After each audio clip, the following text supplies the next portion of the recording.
topics and opinions expressed in the following show are solely those of the host and their guests and not those of W4CY Radio, its employees, or affiliates. We make no recommendations or endorsements for radio show programs, services, or products mentioned on air or on our web. No liability, explicit or implied, shall be extended to W4CY Radio or its employees or affiliates. Any questions or comments should be directed to those show hosts. Thank you for choosing W4CY Radio. Inarticulate speech, inarticulate speech of the heart. Inarticulate speech, inarticulate speech of the heart. Inarticulate speech, inarticulate speech of the heart.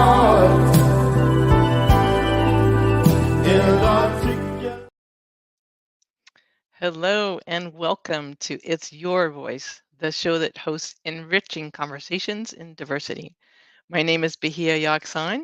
I'm a diversity educator and a core alignment coach, which means I support individuals and organizations in aligning their actions with their values.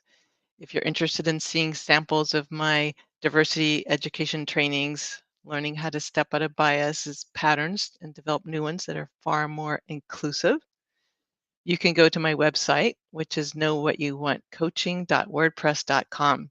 We have a great show tonight, but before I announce my guest, I want to thank our sponsors, and I'm going to read the sponsorship credits here. This program is brought to you by the City of Davis Arts and Cultural Affairs Program and the California Creative Corps, a pilot program funded by the City of Sacramento's Office of Arts and Culture and the California Arts Council, a state agency, as an engagement campaign designed to increase public awareness about issues of social justice, climate resiliency, and more. The Creative Corps program, backed by Governor Gavin Newsom and the state legislature, looks to increase public awareness on topics such as health and safety, water and energy conservation, climate mitigation, emergency preparedness, social justice, and civic and community engagement. Thank you to our sponsors. Today, my guest is Gregory Wada, and amazingly talented artist. And I'm going to read you his introduction. Gregory, come on out on screen while I'm reading. The title of this show is New Folk Music, Taiko in Asian America. And Gregory, please correct me if I mispronounce any of these names new to me. I love trying to sound it out correctly. Never mind being corrected, though. No problem. No. Thanks for being here. Gregory is an instructor for Koyasan? Yeah. Koyasan Spirit of Children Taiko at the Northern California Koyasan Buddhist Temple, where he teaches youth and adult classes and directs the Kongo Gumi ensemble. He's the founder and director of the Davis Cherry Blossom Festival and works as the conference manager for the Taiko Community Alliance, where he coordinates the North American Taiko Conference and regional Taiko gatherings. Gregory went to UC Davis for undergraduate and graduate education, where he studied environmental science and archaeology and played Taiko with Bakuhatsu Taiko Dan, which is a student group at UC Davis. Gregory's work focuses on Taiko as folk music of Asian America and as music of protest, joy, and memory. Here he talks about the art and history of Taiko, the Davis Cherry Blossom Festival as third space, music as constructive program, or Satyagraha? Satyagraha, yeah. Like Gandhian. The North American Taiko Conference and New Folk Music. Welcome. Thanks so much for having me. That was great. Kongo Gumi and Bakuhatsu Taiko Dan. I realize that there's weird words to see, but once you hear them, those are the two ensembles that you mentioned. But hey, thank you so much for having me. It's really great to be here. Oh, my pleasure. Yeah, beautiful words to me. Yeah. And I love learning, so it's beautiful even to try to pronounce them and hear the sounds. So my gosh, I have to ask you, when did you very, very earliest time touched taiko? Oh, that's a great question because you mentioned, yeah, I was a student at UC Davis for my undergraduate and graduate education, and I did a lot of taiko, as much as I was doing school. But I think taiko for me was something that, it's something that as a, fourth generation Japanese American, it's part of the kind of the material and musical culture of Japanese America. But it's something that you may see at a Obon, one of the major Buddhist festivals, as an accompaniment to dancing, or in ensemble, like a bunch of drums playing together. So I think I actually, like, my connection to taiko probably starts as kind of just seeing it, like feeling it. It's a very powerful, loud instrument at such kind of festivals growing up. And I even got really interested in just listening to the music. Like Kodo is like probably one of the more famous taiko groups in the world. And I was listening, to their albums when I was in high school. My family's originally from, I guess Orange County, where my parents were from. But we had moved to Utah when I was quite young. So I kind of, that dislocation from maybe like those centers of culture and those, the Japanese American kind of, family and community kind of events. Taiko to me kind of, I just love the music, and it's almost represented something that, like, oh, maybe if I had stayed in California, it's something I could have, done. But in Utah, there's groups in Salt Lake and Ogden, but we were kind of north of that in Logan, Utah, Utah State University. And coming to school at UC Davis, when I found out they had a taiko ensemble, oh man, I gotta try out for that. And I went through the tryout process and, made it onto the team. And let me tell you, that changed the trajectory of my life, because I've been playing taiko ever since then. And now I even work as an organizer for like taiko events. So I think for me, it was that kind of, knowing that music, but then like being able to really discover it through kind of a group like Bakuhatsu Taiko Dan. I think to me is one of, it's like a powerful story of kind of that reconnection and that building of traditions that I think a lot of taiko is doing as music, as social work too. Wow. And you didn't even know UCD had a group? No, I didn't. It was a real surprise to me, actually, when I found out they were kind of tabling on the quad. And so, hey, anyone listening to this, if you're a UC Davis student and don't know about them, check them out. Bakuhatsu Taiko Dan is the name of the group. And one thing that I found in, playing taiko with a bunch of other college students is, there are people who had played taiko before. There are people who, it's also their first time. But it was a really good chance to kind of meet different aspects of both the Japanese American diaspora, as well as other kind of Asian American kind of constructed identity spaces, as well as just, kind of a diverse range of experiences. So you have people like me, Yonsei, or fourth generation. So that means my great grandparents were immigrants to the United States. And, people who sometimes we say like Shin Nisei, or like new second generation parents who had came in post the 1965 Immigration and Nationality Act. So I think Japanese diaspora in the United States is pretty interesting in that you have kind of a large amount of, or kind of relatively large amount of immigration in the late 1800s to early 1900s. But by the kind of 1918, 1920, there's maybe correct me. You can fact check the exact date. There's the gentleman agreement with Japan kind of shuts down immigration from Japan, and there's a lot of laws going on in California at the time. Immigrants couldn't own land. There was a lot of like legal pressure to make it so that it was inhospitable for immigrants to be able to to stay in the United States, and many of them didn't necessarily plan to. Some of them maybe did. A lot of them came for kind of economic reasons, but you have this disruption to the immigration pattern that, following these kind of, maybe familiar to us again, kind of xenophobic kind of pushes to stop immigration. So it kind of leaves this diaspora that's kind of disconnected, or maybe not disconnected, but it's very in time kind of discontinuous. Then you just stop immigration for a long time until post-war, until the 1965 Immigration Nationality Act, really what opens up Japanese immigration again. I mean, there's little bits in between there and stuff. But that kind of experience created a community that, had these traditions that came from a very old Japan, I guess, pre-war. And some of those traditions stayed in the communities. Some of them, there's assimilatory pressure to, particularly during the wartime, to lose those kind of cultural practices to fit in and to not, attempt to not, face kind of the discrimination that happened, with that, and the Japanese American incarceration.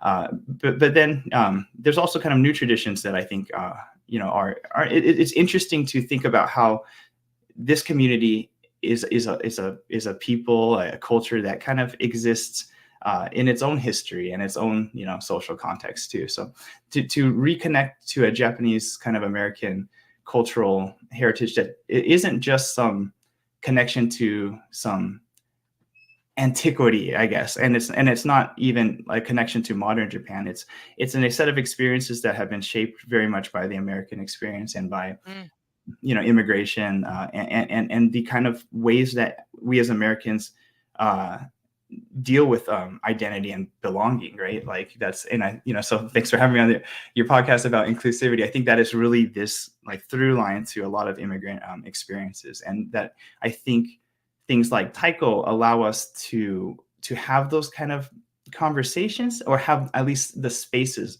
for those conversations. And so many of the people we played with in Bakuhatsu Taiko Dan was, not all Asian American. I think I tried to do a little demographic at one point, just like kind of surveys within the group. I think about 80%, Asian American group, but within those, different Japanese American, Korean American, Vietnamese, Filipino, and kind of understanding how like this Asian American identity is constructed through our histories and through the kind of work we do to stay in community with each other. So that was kind of my student experience with Bakuhatsu Taiko Dan. Yeah. Wow, that's a you encapsulated a lot of history in a very short period of time. Gosh, and I the horrific incarceration of Japanese Americans for so long, that's I'm glad you focused on or pointed out the disruption and the discontinuity between the Americans who were Japanese who were here, and some of them were immigrants, of course, but the American Japanese people who were incarcerated, and then when they were allowed and it was legal, more people to come from Japan. That's just kind of fascinating to think about how the communities connected together after that separation by horrific mistreatment and incarceration. Yeah, just like the depth to kind of these immigrant experiences too, right? And this is true in other diasporas as well. Mexican American, or broadly Latinx, kind of immigration happens over such a long period of time that I think there's just so much diversity to try to understand a diaspora. It really takes at least to sit with history a little bit, and to kind of understand where people are coming from. And I think, for Japanese Americans, I think, it's really hard to understand that experience without kind of centering, or at least, the experience of incarceration was, significant. It was traumatic. It was a source of trauma, intergenerational trauma, but also like land transfer, wealth transfer. It left people who were building kind of their lives to start over again, right? And many of them had to move from maybe where they had settled down to different places as well. So it's and the legacy then to also to the redress movement, I think, is an equally important part of that story. To I think. For if you kind of within the Japanese American, at least telling of this story too, Issei first generation and their children, Nisei second generation Japanese Americans, they did not like talking about the camp afterwards. It was not dignified. You have, you were sitting in toilet stalls without walls next to each other. It was a disruption of the traditional family unit where, like, when everyone's in camp together, the kids go and, all eat together and, kind of leave their, so what would normally be kind of a family, nuclear family was kind of, it's disrupted. Imagine just being with a bunch of other families and you're, a kid or something. You're going to go hang out with the other kids and stuff too. Which is, it's just, I think especially for people who are, really working hard to make a life for themselves too, right? Like to be taken away from those businesses that they built, maybe the farms that they've spent, their life kind of building up too, right? To kind of face that indignity. It's hard to talk about too. I think shikata ga nai is like, it can't be helped.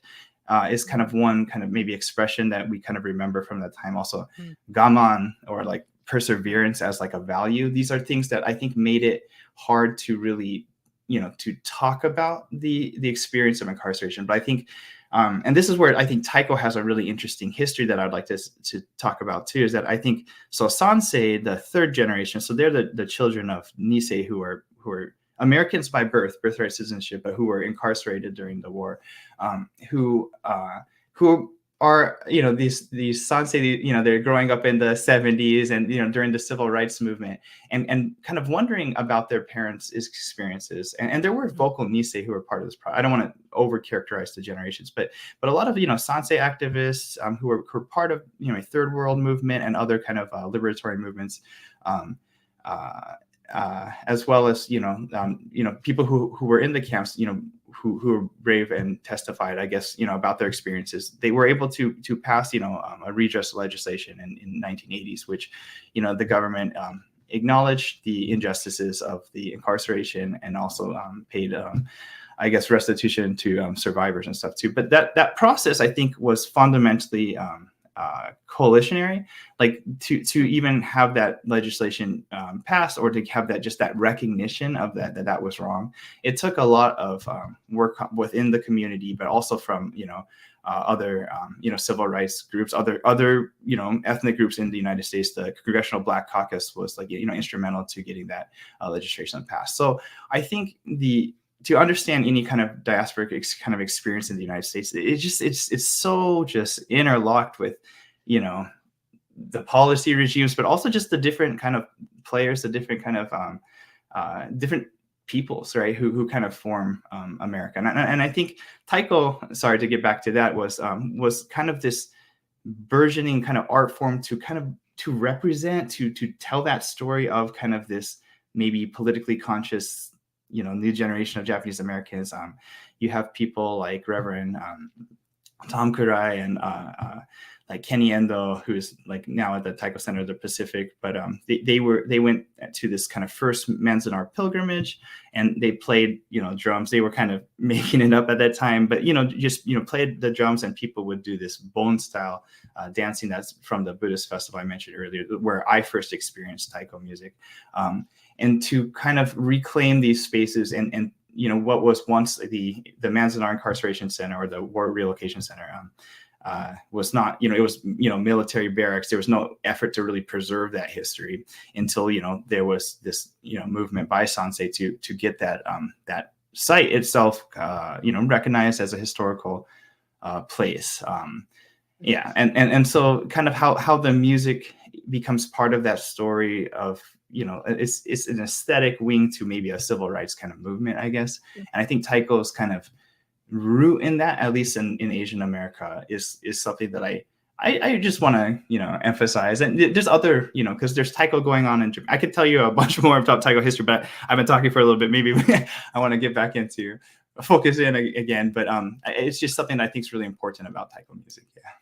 Well, that's really interesting, because I'm completely ignorant about Taiko, except for being able to see the incredible Cherry Blossom Festival that you organize, that we are like privileged to see here in Davis every year.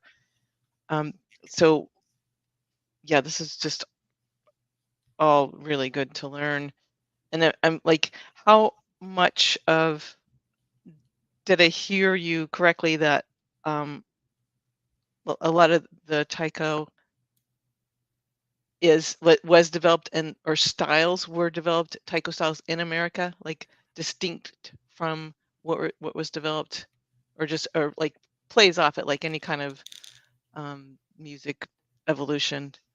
Yeah, I need to be a little careful here, just because I think there's a lot of people who have a lot of strong opinions about this. I'm going to try to answer generally to like our Okay. our taiko players out there, our community and stuff too.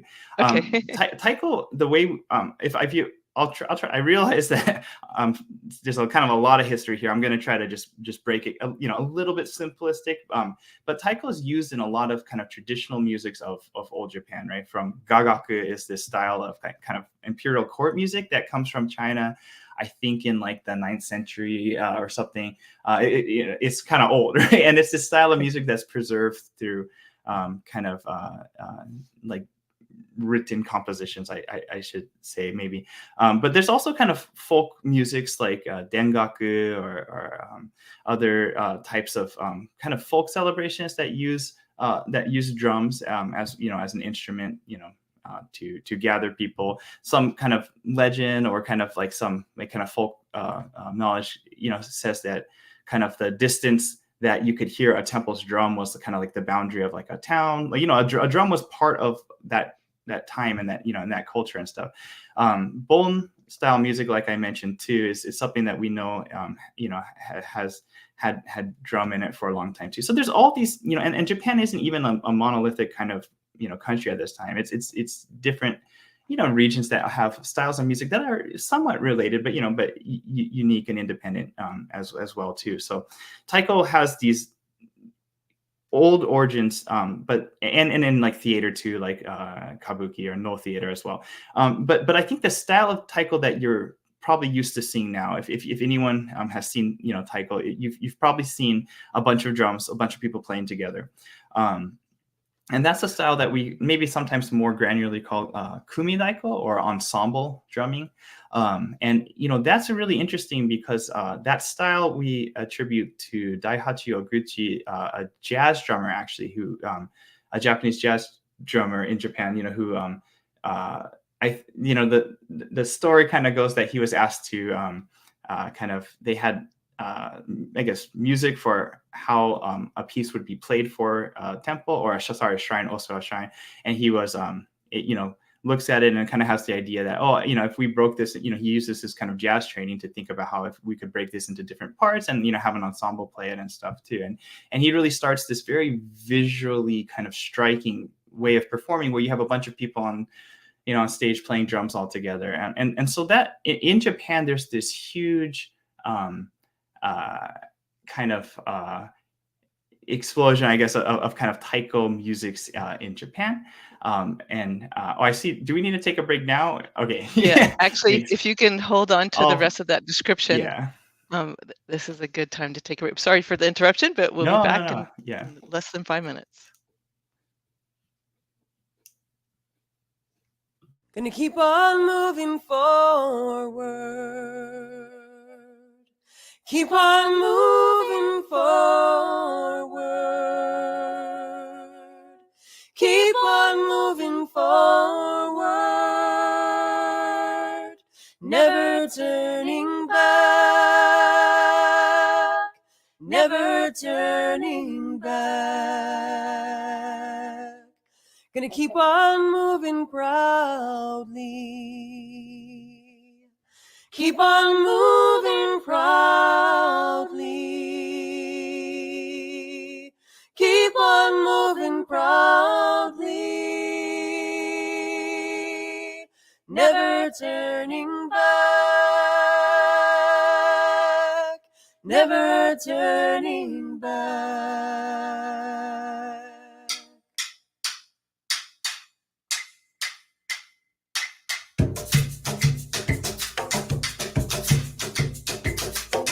Gonna keep on singing loudly. Keep on singing loudly. Keep on singing loudly. Never turning back. Never turning back.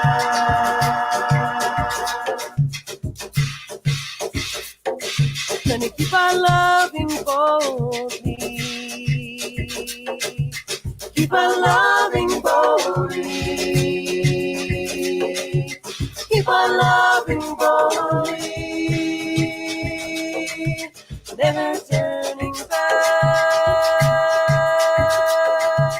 Never turning back.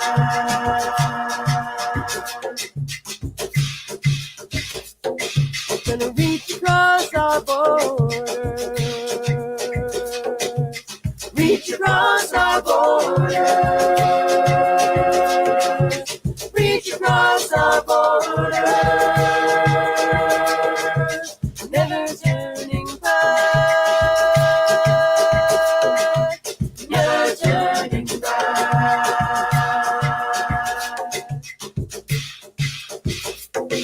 Gonna end the occupation. End the occupation. End the occupation. Never turning back. Never turning back.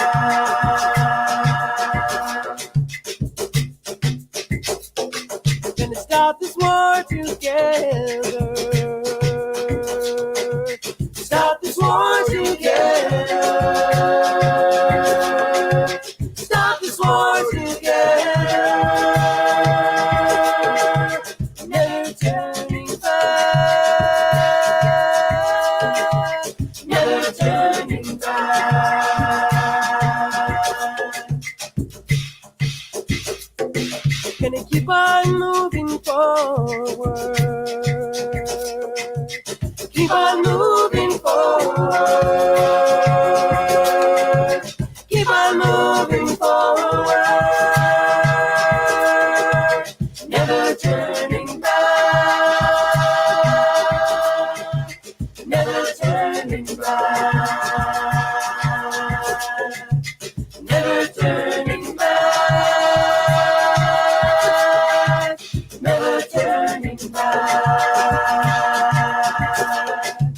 Never turning back. Never turning back.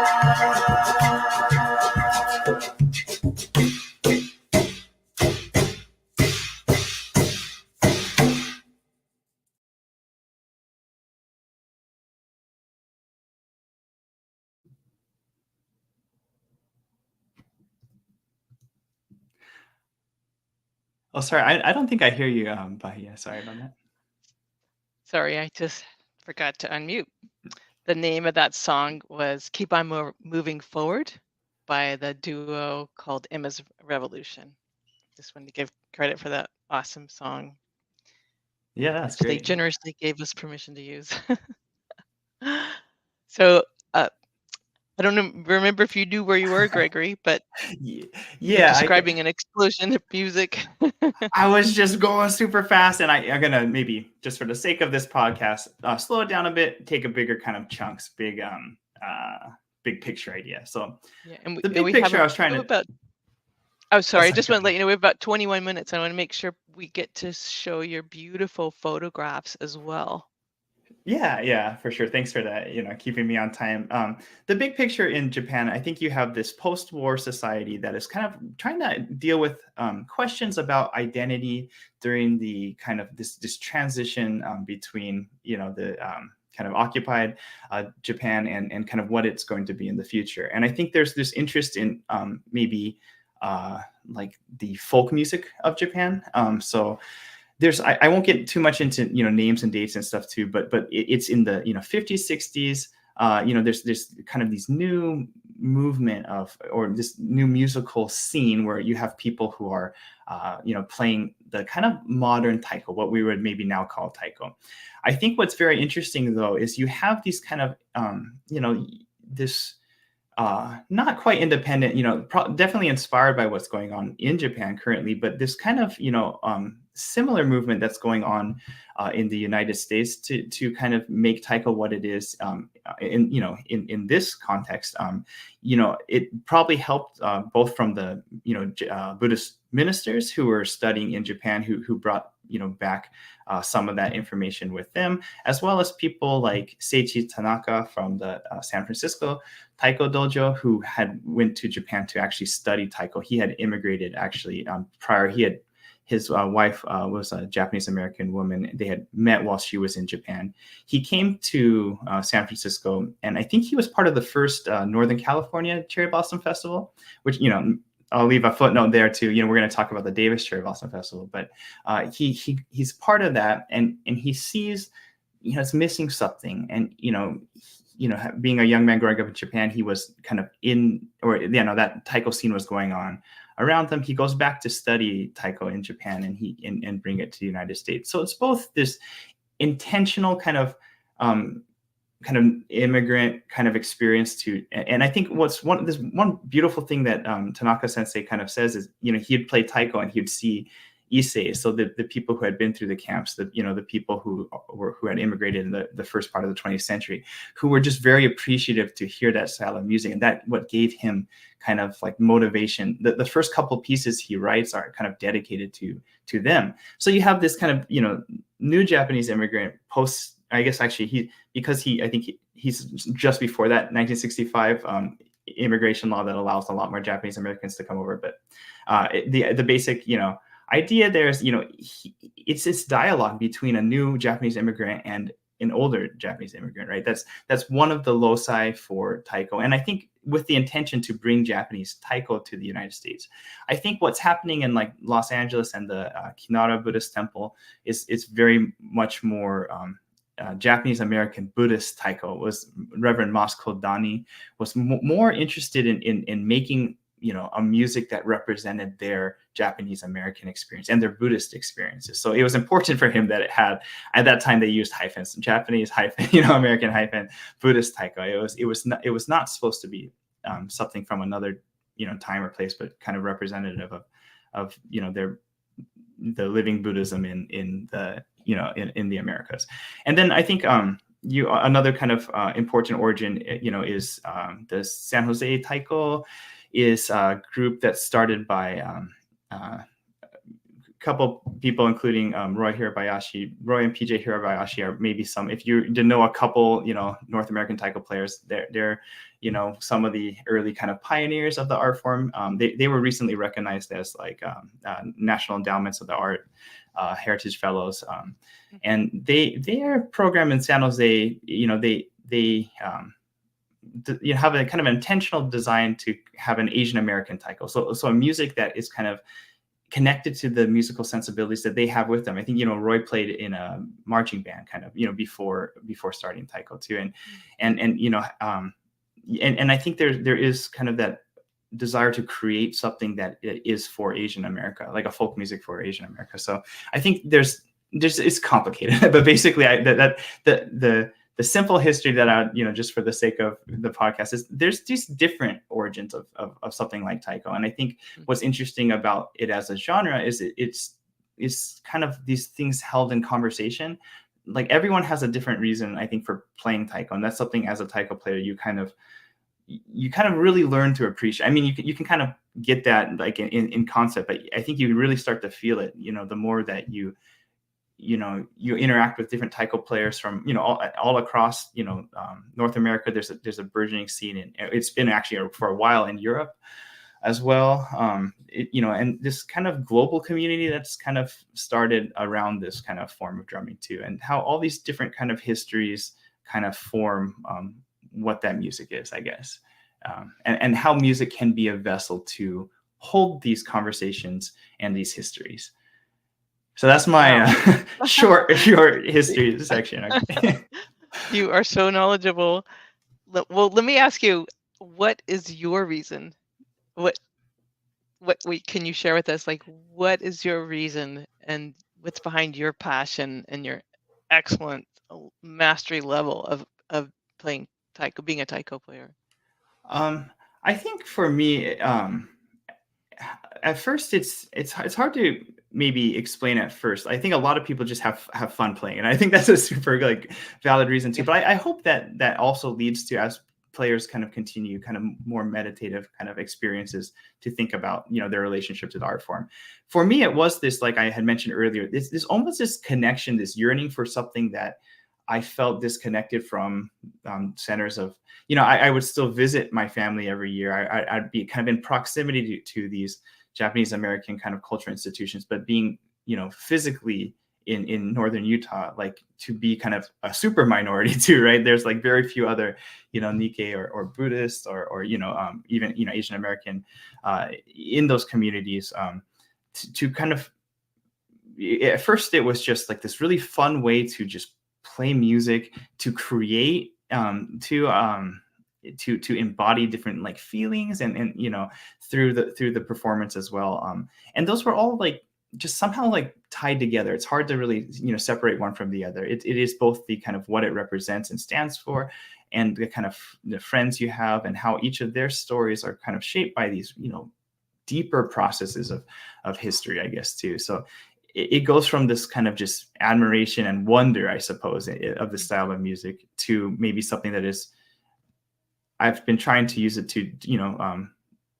maybe have kind of more directed conversations, or to have things like the Davis Cherry Blossom Festival. We've used taiko in kind of in protest and social justice work, and to try to really continue that legacy of, I guess, the Asian American movement or the civil rights movement through music. And I think fundamentally where I'm at now as a taiko player is just thinking how important it is to have music as a sort of I guess third space, maybe even is maybe a way that you come into this space and are able to shed some of the identities or kind of labels even that you have before, and kind of really engage in a very kind of artistic kind of space too, and then to kind of re-examine your own identity and your own kind of relationship to others, I think, through music. I think that's a beautiful thing about music and about art. So that's kind of where I am now, trying to make that space for my students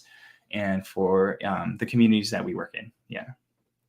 That sounds awesome. That third space, just all constructs just dismantled. It sounds very spiritual. Yeah. Internally. It totally is. Yeah. This connection you feel with other people when you're moving and sounding together. I think it's very human. Yeah. Yeah, moving and sounding together. Yeah, that's incredible. Well, let's hear your in our 12 minutes left. Let's give a minute or two to each photograph, because they're so beautiful. Yeah, maybe if for anyone who's kind of watching to just kind of get a sense of what we're talking about. But this first picture is from Bakuhatsu Taiko Dan. So this is the student group at UC Davis, where I first kind of found my kind of taiko family, and kind of started my journey in taiko. And this is, I chose this picture because I think, well, this is a piece that I actually composed, but I think it shows Ameagari is the name of the piece. It shows like a kind of a different style. You see some saxophones in there, you see some flute, you see the drums and stuff too. And one thing as a taiko artist that I really want to leave space for is that people come to these spaces with their own like musical sensibilities or musicalities, and how you can find ways to both kind of respect tradition, but also kind of acknowledge just like the kind of very complex and varied people we are too. So this was, I think, a good example of, and I think collegiate taiko is great for that. You can experiment a lot. So this is kind of a experimental piece, and just to see the joy of all these student players. This is why I chose that picture. And then I think through playing with Bakuhatsu Taiko Dan, I had this experience where we would play at a lot of different gigs. Sometimes it's like an opening for a new restaurant, or it's an academic conference on campus, and you're providing kind of an entertainment there, or in like an international festival, and all these are like great experiences. And I don't regret performing anywhere, even some of the crazier ones. It's a really good thing. But, oh, sorry, I know we're moving. But just what I want to say about Davis Cherry Blossom That's okay. Festival is that the idea is to kind of create a space where we could be the storytellers and invite others to tell the story. So the idea was to not just play in other places, but to be able to host people to let them kind of tell their stories through music. And this is us, the bone style dancing that I had mentioned earlier. This is a picture of, it's a circle dance. Everyone kind of makes a big circle around a yagura, or a kind of a platform in the middle, and they dance. This is piece Aja Naika. PJ Hirabayashi, who I mentioned earlier, is in the front there, actually. So she wrote this song, which is a story about Asian America, I guess, or Japanese immigrants, like through the lyrics and movements of the song. But yeah, we can keep moving. I know we're short on time, but That's okay. But we also don't want to talk too fast either. Oh yes, I'll slow it back down. Yeah. So yeah, we can kind of keep moving through these. I think through these types of experiences, this is a picture of Tanforan was one of the assembly centers where Japanese Americans were sent prior to be sent to inland, kind of the war relocation centers.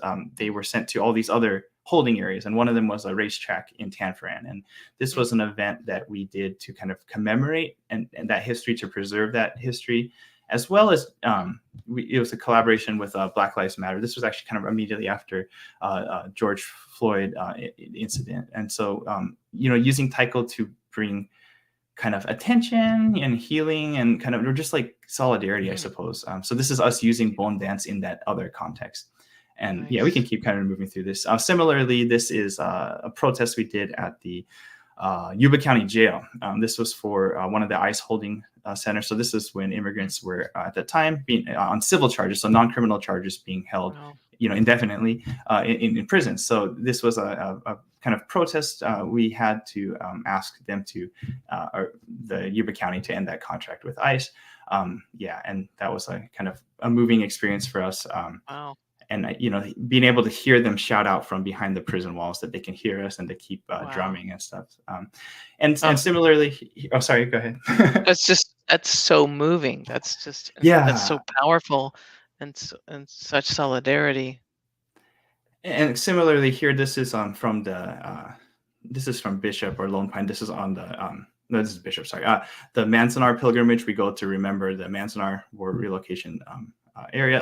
Just to save you a longer story, there was an incidence of racial profiling in which some of our pilgrims who go to this annually were turned away from accessing a local business, and the kind of Native American Numa, one of their, I think the Big Pine Paiute group, and just Native American activists in the area, Sage Romero, actually went out of his way to kind of welcome us to the area, and the whole local community kind of all rallied against that. That people should be welcome. All people should be able to go to any business, right? So it led to this kind of collaborative that we've had every year with Sage and Aka Mya, his dance group down there. This is Kongo Gumi. This is the one of the advanced ensembles that we run out of the Koyasan, Northern California Buddhist temple. And this is, one of the kind of maybe post-collegiate or kind of young adult ensembles. We also have youth and adult classes. The youth ones I don't maybe share pictures as much too, but there is a large youth group as well too, students from 5 to till college as well.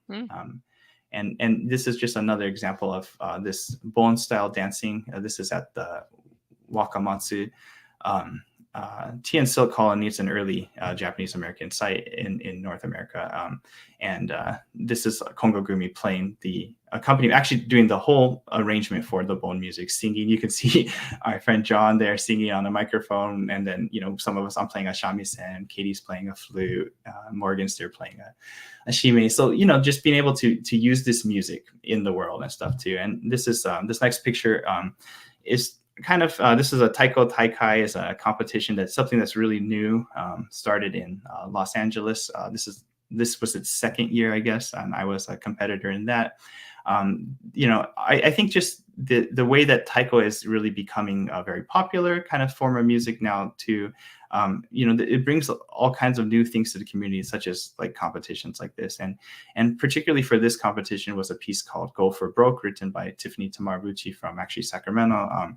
And Go for Broke is the slogan of the 442nd, which was one of the Japanese American segregated units in World War II. So that's actually kind of Wow. an homage to them. So even thinking about how the way we costume and present the art doesn't necessarily have to be antiquity or this idea of Japan, but can really be about our experiences as Japanese Americans. Then the last thing, maybe I'll wrap up real quick. I'm the conference manager for the Taiko Community Alliance. This was an event we did in Hilo last year.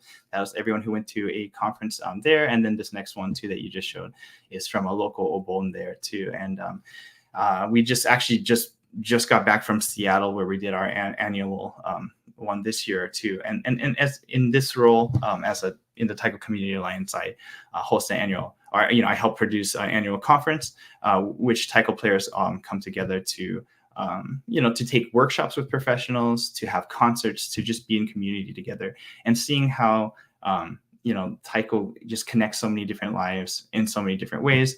One really special thing about Hilo last year is we were able to, in this conference, all go to a local obon festival, and in Hawaii they really do obon real big. So I hope you can kind of just see the vibe and how it's a lot of people who gather for these. Yeah. Wow, talk about social justice work through art. Wow, it's just so inherent and integrated in Taiko. It's just so powerful. I'm almost speechless. Thank you for describing all these examples. And that picture, we don't have to show it again, but I just want to tell you that's you in the competition. It reminds me of when you performed with your group at the recent artist share that the Creative Core team showed, which was incredible. Another local event by the Creative Core team. I think that was the Shakespeare Theater Company. Anyway, it seems like so athletic, like just like throwing your entire body and strength into that is just another thing that's incredible, just as an observer and witness of it. Yeah, definitely. It's exercise too. It looks physically exhausting, but also like you're so mentally in it. It's just that connection, mind, body, spirit. I think that's really nice about Taiko. Yeah, that's a good observation. Mind, body, spirit. Yeah. Wow. Well, we just have 2 minutes, and if you want to just give a closing thought, and then I want to have a 20 seconds to thank everyone. Yeah, sure. Closing thought, just, thank you for having me. I think it's really nice to be having these conversations with artists. I want to just say real quick that everyone, the 10th anniversary of the Davis Cherry Blossom Festival will be this next spring. I can't believe it's actually been 10 years. This was something that I started as a student, actually, Wow. Way back in Bakuhatsu Taiko Dan. And this is, it'll be our 10th year this year. We're hoping to do something big for that. So, if you could look for that and come out, we'd love to, play some Taiko with you all.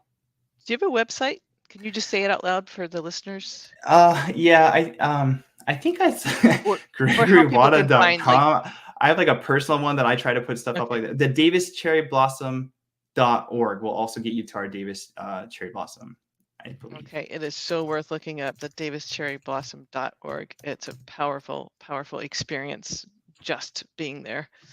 Well, thank you so much, Gregory. I so appreciate your depth of knowledge and history. I want to learn so much more. Thank you, Kenneth Arnold, for being our ASL interpreter and your hard work. And thank you, our engineer, Rebel, and our producer, Dean K. Piper. And thanks to all the listeners and viewers. And be sure to tune in next Wednesday at 8 p.m. on Talk4TV or w4cy.com. And may we all have more enriching conversations in diversity this week. Thank you.